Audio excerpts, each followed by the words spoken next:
Profil Nur Nabila, istri Engku Emran pengganti Laudia Cynthia Bella, seorang pengusaha dan sama-sama pernah gagal menikah 2 kali. Diketahui, Engku Emran dan Bella menikah pada September tahun 2017 setelah hanya 5 bulan saling mengenal. Sayangnya, rumah tangga pasangan ini runtuh pada 2020. Tak butuh waktu lama, Engku Emran nampaknya sudah pindah ke lain hati.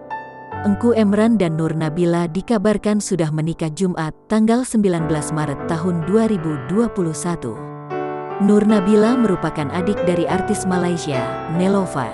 Nur Nabila lahir pada tanggal 4 September tahun 1984, kini berusia 37 tahun. Nabila berasal dari Pasir Mas, Kelantan, yang jadi anak kedua dari 9 bersaudara. Kini, Nabila sudah menjabat sebagai Managing Director NH Prima International SDN. Sebelum menikah dengan Engku Emran, Nabila sudah 2 kali gagal dalam pernikahan. Nur Nabila sendiri merupakan seorang janda dengan 1 anak laki-laki. Nabila juga terlihat memiliki hobi yang sama dengan Engku Emran, yakni bersepeda.